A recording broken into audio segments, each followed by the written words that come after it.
You think you own me, but you don't. You think you can destroy me. You can't. Your labels do not contain me. Your lies do not intimidate me. I will not be less than what I was created to be, and I will not run in fear. Time and time again, you've held me down, but not today. Today, I win the battle. Today, you run from me, because I am strong. I am courageous. I am an overcomer.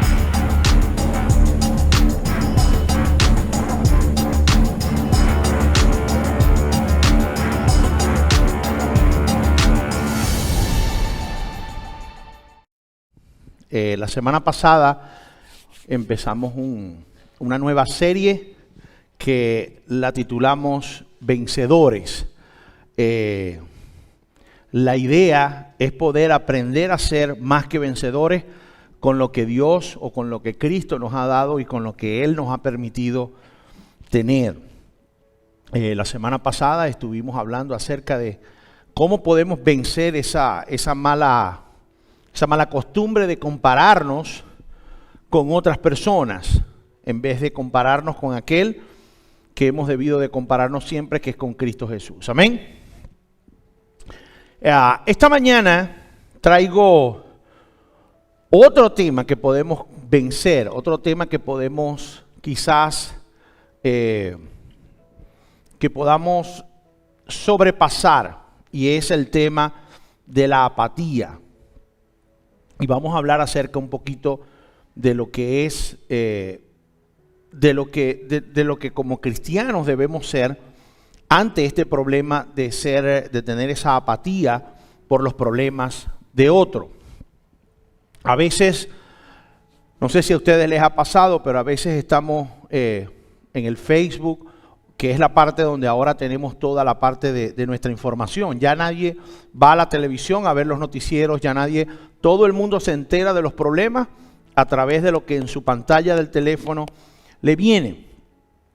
Y entonces podemos estar en un lugar chequeando, viendo alguna información que nos pega en el corazón, que nos duele.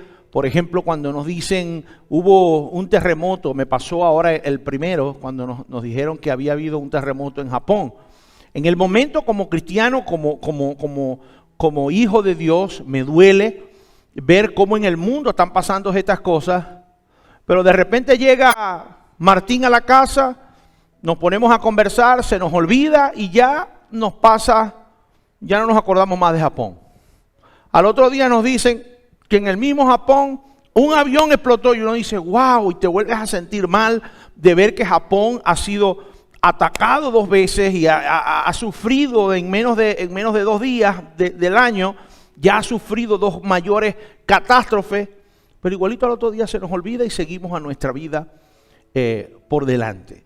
Es difícil no tener esa apatía y es algo que como cristianos debemos de combatir, debemos de tratar de tener ese amor por los demás.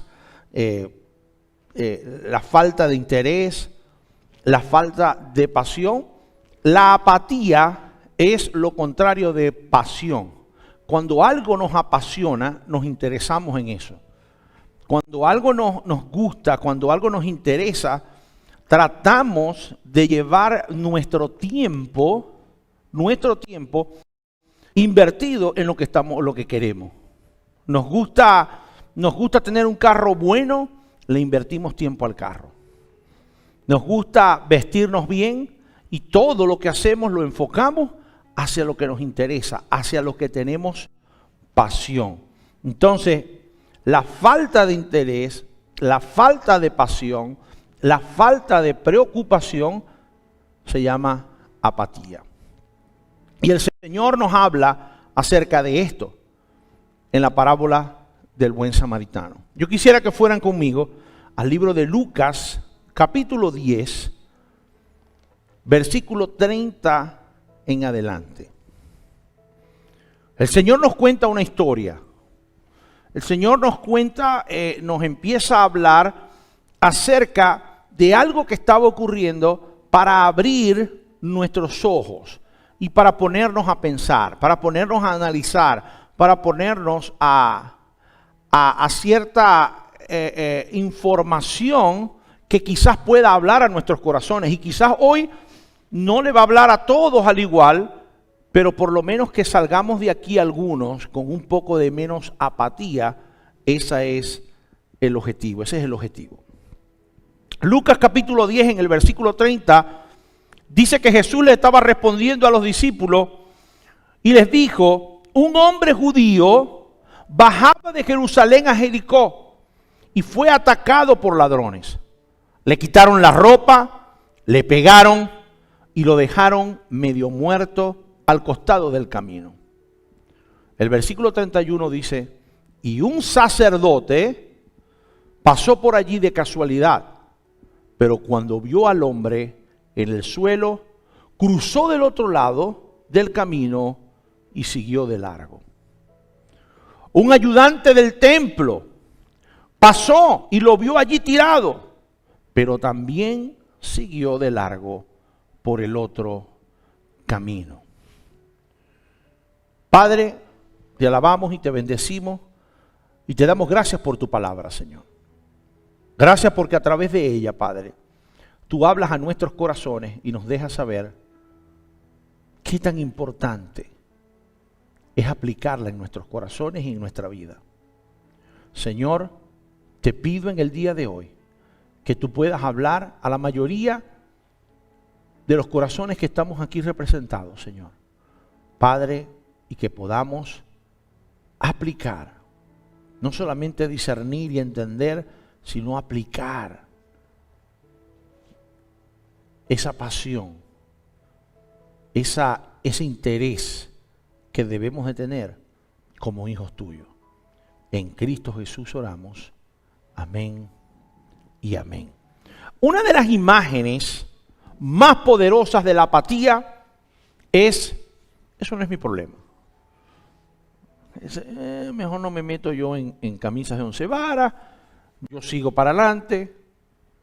El Señor aquí nos empieza a hablar de dos personajes importantes para nosotros. Uno, un sacerdote.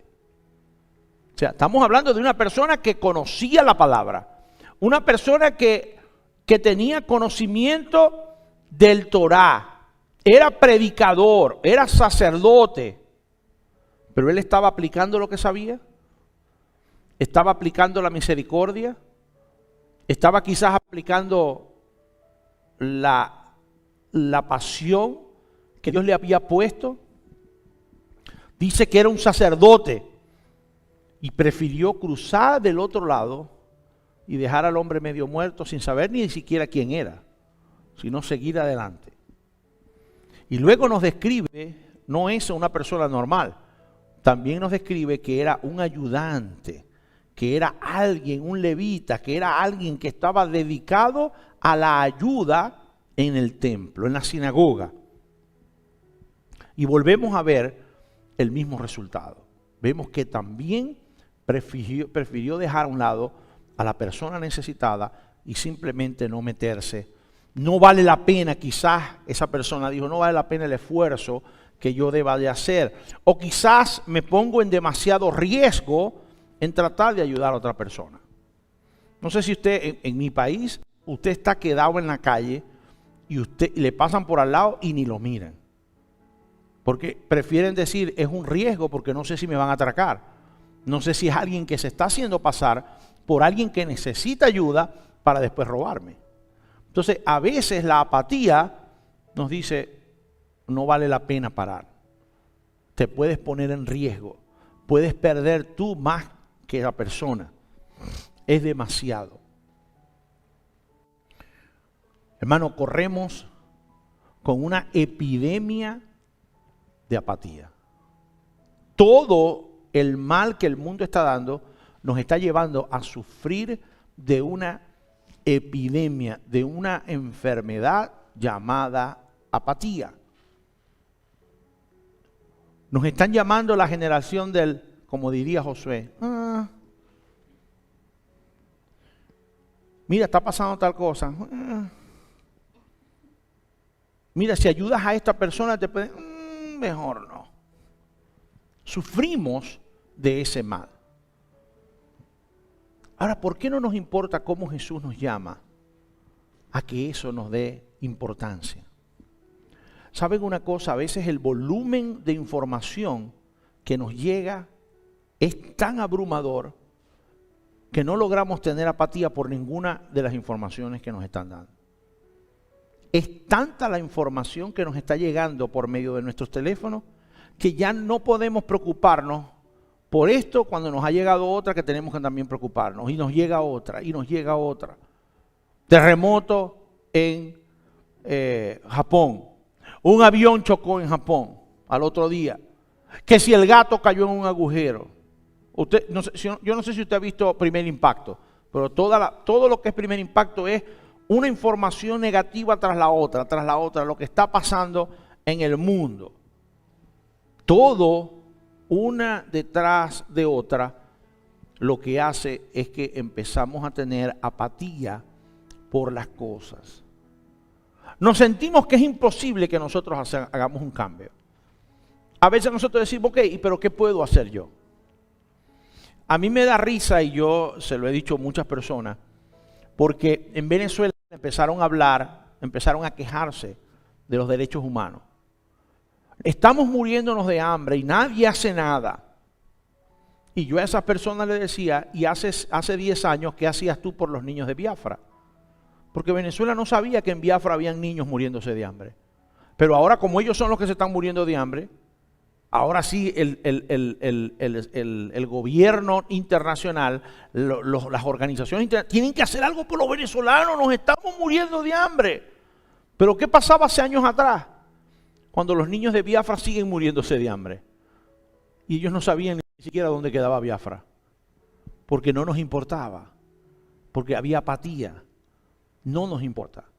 Si usted no ha tenido insomnio nunca, si usted prende su televisor en la noche, está llena de propaganda de non-profits ayudando al St. Jude's, ayudando a los niños de África. Había muchos, anteriormente se inclinaban más en los niños de África. Había un montón de organizaciones enviando ayudas para los niños de África, porque habían personas que simplemente estaban siendo apasionados por ayudar a ese tipo de causa. ¿Y qué podíamos hacer nosotros? En realidad no podemos hacer nada. Pero en la propaganda te decían, pero con menos de $1 al día, usted puede llevar la comida al hogar de un niño en Biafra. Entonces la gente decía, oye, entonces sí puedo hacer algo.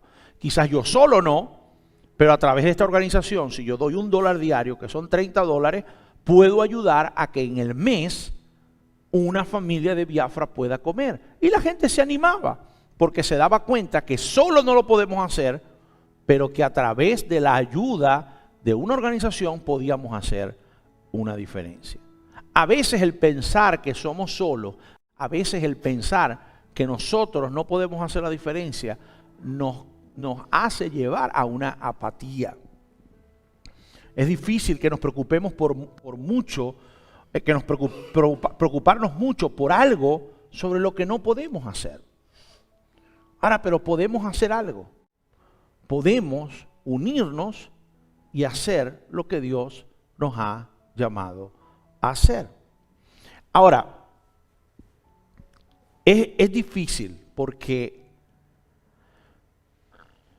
y esto es de ser humano, no son ustedes, no soy yo, esto es del ser humano. El ser humano quiere obtener el máximo con el menos trabajo posible. ¿Quién no, verdad? O sea, yo quisiera trabajar lo menos posible, pero que el cheque no se haga afectado. ¿Verdad? Pero cuando nos vemos que faltamos un día del trabajo y el cheque nos afecta, ahí nos da ánimo de volvernos a parar para ir a trabajar. Pero todo el mundo quiere trabajar lo menos, pero obtener el mejor resultado. Ahora, hay algo bien interesante, y es que la comodidad es una bendición, pero que aparte de que es una bendición, a veces la comodidad nos bendice pero nos dificulta, nos malcría, quizás nos pone en un lugar donde no estamos haciendo lo que tenemos que hacer. Porque es una bendición estar cómodo. Tener una comodidad financiera, levante la mano los que quieren tener una comodidad financiera. Pero ¿sabe que una comodidad financiera lo puede alejar a usted de Dios? Una comodidad en salud nos puede alejar de Dios. Una estabilidad en nuestra familia nos puede alejar de Dios. Porque el humano empieza a pensar que al tener, hablaba con el Junior, me hizo una pregunta, salí con él y me hizo una pregunta, me dice, un deseo que hacer, ¿qué sería? Y le digo yo, salud. You don't know, me dice. You gotta get money. You will get everything with money. Y le dije, no, Junior. You can't get everything with money. Yeah, you can get everything. Para materiales. En gente, él no piensa en salud, él no piensa en una estabilidad emocional. Sus emociones están ahorita, a él ni le preocupa. Él lo que quiere es dinero para comprar las cosas que él quiere. Y yo le decía, el problema es que si tú te enfermas, y él me decía, pero es que si me enfermo tengo dinero para pagarle a los doctores. Le digo, ya, pero hay cosas que los doctores no pueden arreglar. Y él me seguía discutiendo que el dinero a él lo iba a sacar. Pero a veces nosotros como cristianos pensamos en que ya tenemos una comodidad financiera, ya tenemos una estabilidad emocional, estamos en un lugar tan bonito y empezamos a no pensar en Dios. La semana pasada dijimos que nuestra fe se fortalece en las pruebas. En esos momentos en que no tenemos quizás una estabilidad financiera correcta, o quizás una vida emocional que no es la perfecta. Pero eso nos mantiene agarrados del Señor. Eso nos mantiene abrazados y a querer estar cerca del Señor. Si es por la vida financiera, yo me amarro al Señor todos los meses. Porque no sé lo que me va a alcanzar o lo que no me va a alcanzar. Entonces necesitamos tener esos momentos. Ahora todo es fácil. Ahora usted puede decirle a Alexa, Alexa, quiero una pizza de pepperoni. A veces he escuchado en las películas, no sé si es cierto, pero Alexa quiere una pizza. Y Alexa dice, debido a sus gustos y debido a lo que yo sé, a las sugerencias que usted ha hecho, creo que debo de pedirla en Papa John con el queso en el borde y pepperoni, extra pepperoni. Y nos reímos, pero usted sabe que el Facebook le está enseñando a usted cosas según las sugerencias que usted le ha dado al Facebook. Y usted dice, pero es que yo no le he dado al Facebook nada. Cree usted que no le ha dado a nada. Pero cuando usted se para a ver algo, Facebook capta el interés de lo que usted... ¿Qué fue lo que Valente paró a ver? Y le vuelve a enseñar otra cosa igual. Y usted se vuelve a parar a ver. El Facebook mío, usted ve el Facebook mío y lo que ve son gente haciendo cabañas de madera en el monte fuera de la red de electricidad. Off-grid tiny homes, cabins. Porque me interesó un día y me interesa y ahora me doy cuenta que como que todo el mundo está haciendo una cabaña en el monte.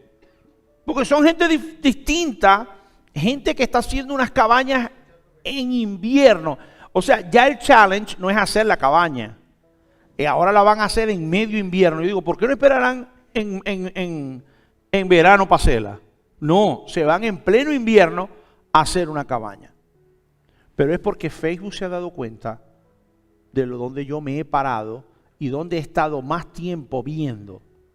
Todo eso, la inteligencia artificial lo está haciendo.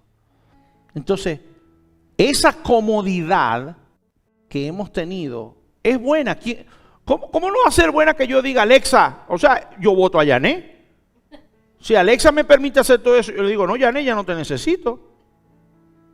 Alexa, necesito otra cosa. En esta mañana me dice Yané, Dios mío, déjame vestirme, porque le decía, pásame el pantalón, pásame la correa, poneme las medias, poneme los zapatos. Y dice Yané, no, vas a llegar vos primero a la iglesia que yo, no, pero no por vos, sino porque yo te vestí. Pero ese tipo de comodidades nos llevan a alejarnos un poco de Dios, a pensar que somos nosotros. Ahora, ¿cómo podemos nosotros combatir la apatía? ¿Cómo? Porque en realidad para poder vencer la apatía tenemos que combatirla, tenemos que pelearla, porque es algo natural que tenemos. O sea, no es que somos malos, no es que somos, Jovis tiene apatía, eso Jovis no sirve para nada. No, la Biblia nos está diciendo y nos pone como ejemplo, el Señor usó un sacerdote y a un levita. O sea, no crean que esto le pasa solamente a la gente normal, a la gente que supuestamente debería de saber lo que tiene que hacer y naturalmente no es lo que nos sale. ¿Cómo podemos nosotros combatir esa apatía, superar la apatía? Uno, debemos de exponernos constantemente a algo que sea o que crea una molestia justa. O sea, tratar de ver qué puedo yo hacer justamente, o sea, que me lleve a una rectitud, pero que yo quede incómodo. Y cuando estaba tratando de desarrollar esto, nos damos cuenta que cuando queremos desarrollar un músculo, usted tiene que maltratar el músculo. Usted tiene que darle peso al músculo. Usted puede levantar una barra sola, pero se va a tardar mucho más en desarrollar el músculo si usted no le mete peso a la barra. Pero cuando usted aprende a meterle peso a la barra, ahora voy a hacer 10 levantos a 3 repeticiones. Llega un momento que la semana que viene, dentro de 2 o 3 semanas, ya ese peso no le está funcionando para usted desarrollar. ¿Por qué? Porque ya el músculo usted lo maltrató y se desarrolló y ahora usted tiene que volverlo a maltratar con más peso para que él vuelva a seguir creciendo. ¿Es malo meter peso? ¿Es malo maltratar el músculo? Evidentemente nos duele. El primer día, ayer las muchachas decían, no es lo mismo ir al gimnasio que ir a un parque. Fueron 2 horas para el parque con el Junior y con el G y llegaron destrozadas. Dice, no, vamos a eliminar la membresía del gimnasio si llegamos más dolidas del parque que del gimnasio. Porque hicieron otro tipo de ejercicio, pero cuando llega usted por primera vez al gimnasio, usted sale al otro día usted amanece destruido. ¿Por qué? Porque usted maltrató los músculos. Evidentemente es necesario maltratar el músculo para que se desarrolle y crezca, pero usted está maltratando el músculo. Entonces a veces nosotros tenemos que exponernos a ciertas situaciones que en justicia nos van a llevar a estar cerca de Dios. La falta de coherencia resulta en una falta de interés. ¿Quién quiere ir a la Amazonas a pasar mosquito, sin luz, sin internet? Pero cuando usted va a un viaje misionero al Amazonas, usted viene con otra mentalidad. Gabriel Iglesias, un comediante famoso, dice que él hizo un viaje a la India. Y él dice que si él llega a hacer, en su comedia, él dice, si yo llego a hacer un intercambio estudiantil, yo mando a mi hijo a la India y me traigo a un hinducito de allá a vivir en mi casa. Y él empieza a hacer toda una comedia de lo que el hinducito en su casa le va a decir. Y él empieza, él dice, cuando él llegue al cuarto de mi hijo, va a decir, pero si en mi aldea, nuestra casa es el del cuarto de mi hijo. A veces tenemos que ponernos en situaciones precarias para nosotros entender la comodidad que tenemos en casa. Tenemos que ver lo que otras personas no tienen. Y muchas personas que hacen viajes misioneros a países no desarrollados, vuelven con otra mentalidad. Claro, pero esa mentalidad hay que practicarla porque a los 15 minutos se nos olvida. A la gente le preocupa ahora las preocupaciones de la gente ahora no es por lo que van a comer, sino porque el Netflix se paró porque el internet está lento.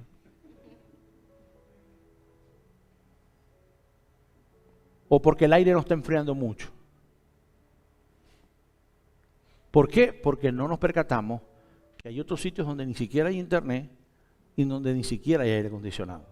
La comodidad nos empieza a afectar. Así que tenemos que a veces ponernos en una situación en donde nosotros podamos desarrollar esa falta de comodidad.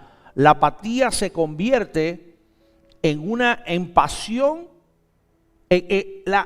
Convertir la apatía, debemos de convertirla en una pasión ferozmente justa. O sea, empezar a buscar algo que nos apasione, que nos lleve a la justicia, que nos lleve a reparar, que nos lleve a hacer. Pablo estaba, quien no sabe quién era Pablo, Pablo era Saulo. Saulo era perseguidor de los cristianos. Pablo pasó de ser negativo 100 a pasar a 150 positivo. Porque de una cosa pasó a ser totalmente lo contrario, pero con una pasión que la gente lo veía exagerado. Y él en Romanos capítulo 9, versículo 1 y 2 dice, y empieza a tratar, fíjense cómo trata Pablo de convencer a los romanos de lo que él era ahora. Y él sabía que él tenía que hacerlo de esa manera porque era que él no era lo que él estaba tratando de explicar. Dice, con Cristo de testigo hablo con toda velocidad. Número 1, tengo a Cristo de testigo que lo que voy a decir no es mentira, le dice él. Con Cristo de testigo hablo con toda veracidad. Mi conciencia y el Espíritu Santo lo confirman. Vuelve otra vez a decir, lo que les estoy diciendo lo confirma el Espíritu Santo. No, de testigo está el Señor Jesucristo y el Espíritu Santo que me deje como embustero. Tengo el corazón lleno de amarga tristeza e infinito dolor por mi pueblo, mis hermanos judíos. Yo estaría dispuesto a vivir bajo la maldición para siempre, separados de Cristo, si eso pudiera salvarlos. Pablo estaba dispuesto, decía, antes los perseguía, antes los mataba. Ahora estoy dispuesto a que si yo tengo que vivir separado de Cristo, yo estaría dispuesto para que ellos tuvieran salvación. O sea, la pasión que él había encontrado en querer llevar salvación a aquellas personas que no tenían salvación, era tal que él estaba dispuesto a dar su vida, a dar su salvación, a poder ponerse él como sacrificio para poder darle a los otros salvación.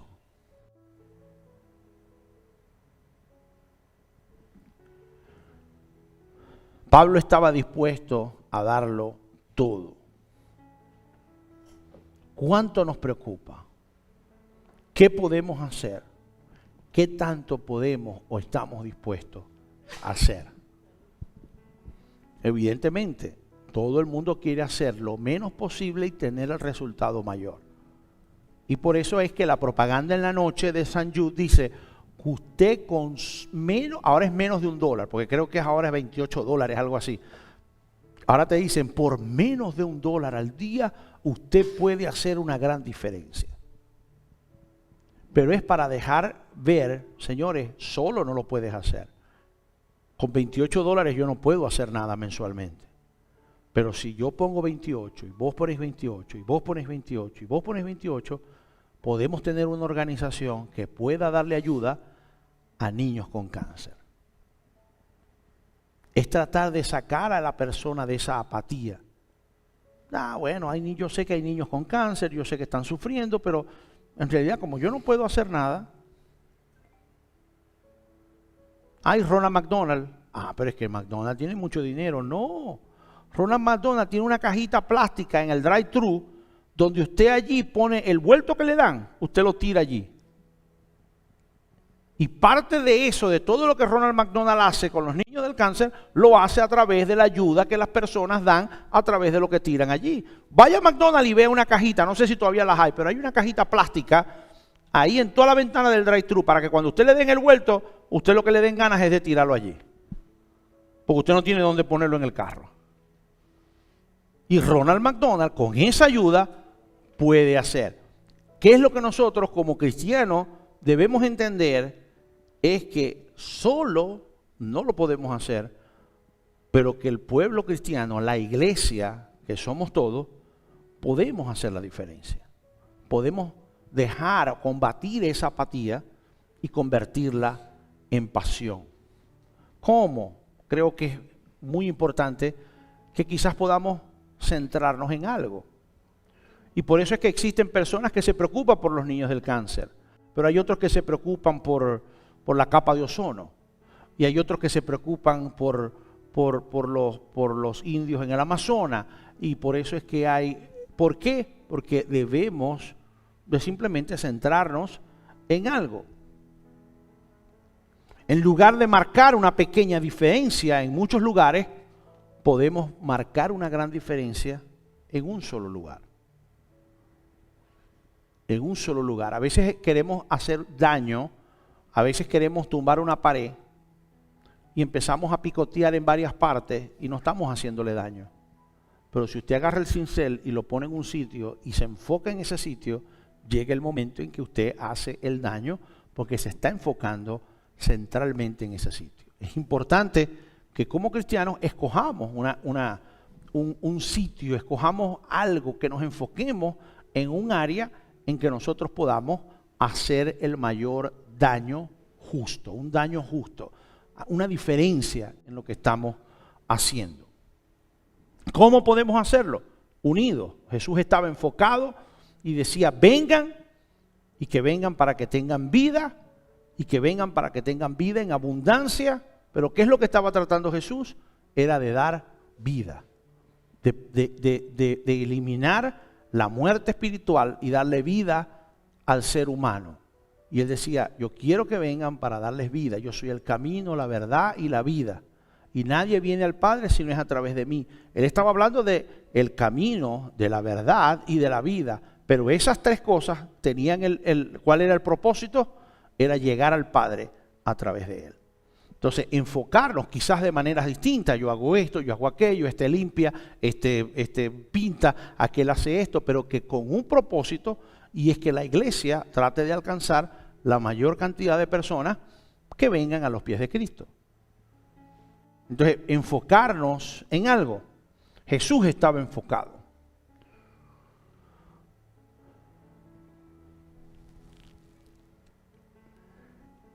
Hay una historia de un personaje que le pregunta a Jesús que cómo hace para llegar al cielo. Que cuál era lo mejor que él podía hacer, cuál era la tarea, qué era lo que él tenía que hacer. Y él le dice, ama a Dios sobre todas tus cosas, vende todo, deja todo y sígueme. Y dice la palabra de Dios que el hombre se volteó triste, porque no estaba dispuesto a enfocarse solamente en Jesús, sino en varias cosas. Nosotros, la apatía nos lleva a unas mentiras que es, por ejemplo, no es posible. Solo no lo vas a poder hacer. Tú no tienes la capacidad de hacerlo. No lo vas a poder lograr. No vas a hacer diferencia. Tú no tienes los recursos necesarios. Hermano, y por segundo, debemos de abrazar lo que nos duele. Debemos de no solamente enfocarnos en algo, pero que escojamos algo que nos duela. Porque puede que usted se enfoque en algo, pero si a usted no le apasiona, no le duele lo que usted escogió, rápido usted se va a desviar. Pero si nos duele, si encontramos algo que quizás esté vinculado a lo que hacemos o a lo que nos duele, eso nos va a ayudar a estar ahí en el carril, permaneciendo en lo que estamos haciendo, enfocados en lo que estamos enfocados. Él decía, mi corazón está lleno de amargo pesar y de dolor por esas personas que no han aceptado a Cristo todavía. A él le dolía, después de haber perseguido a los cristianos que estaban sirviendo a Cristo, ahora a él le dolía. Dios le había dado una pasión por esas personas que todavía no le habían conocido. Y él se enfocó en llevar el evangelio. Pero ¿dónde lo vio? ¿Dónde puso su mirada? En eso, en esa amargura, en ese dolor que él tenía en el corazón por lo que las otras personas todavía no habían decidido hacer. Es más fácil herir con un propósito que existir sin ese propósito. Cuando nos enfoquemos en algo, busquemos el propósito de lo que estamos haciendo. Él estaba viviendo con un dolor en su corazón, una tristeza, amargura, dice. Pero él se enfocó en lo que estaba causando ese dolor, esa tristeza. Rico de bendiciones, desea ser bendecido, que sea bendecido usted con una carga. Moisés fue bendecido con una carga.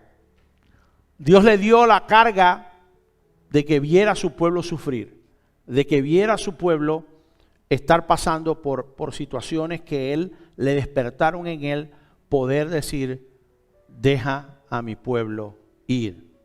David, un chico bajito, un chico quizás débil, pero Dios le permitió un amor, una carga, y eso le dio el valor de ir a un gigante y decirle, ¿quién eres tú para que estés gritándole y burlando al ejército del Dios Todopoderoso? David fue bendecido con una carga. Nehemías también a luchar por sus hermanos. Jesús tuvo la carga de las ovejas sin pastor. Hay una oración que leí un día en un libro y que la quise traer porque me parece que cabía perfecto en esto. Dice que el autor es desconocido, pero dice, que Dios te bendiga con la incomodidad ante las respuestas fáciles. Las medidas verdaderas, las medias verdades y las relaciones superficiales, para que puedas vivir en lo profundo de tu corazón. Que Dios te bendiga con la ira ante la injusticia, la opresión y la explotación de las personas, para que podáis trabajar por la justicia, la libertad y la paz. Que Dios te bendiga con lágrimas para derramar por aquellos que sufren dolor, rechazo, hambre y guerra, para que puedas extender tu mano para que sean consolados y convertir su dolor en alegría. Y que Dios te bendiga con suficientes tonterías como para creer que puedes marcar una diferencia en este mundo, para que puedas hacer lo que otros afirman que no se puede lograr. Amén. Si nosotros vemos esta oración, le está pidiendo a Dios que me bendiga con cosas que quizás para mí son desafiantes, que son malas, negativas. Que Dios me bendiga con incomodidad. Que Dios me bendiga con medias verdades y relaciones superficiales para que yo pueda vivir en lo más profundo de mi corazón. Luego dice que Dios me bendiga con ira. ¿Pero ira a qué? A la injusticia, a la opresión, a la explotación. Que Dios te bendiga con lágrimas.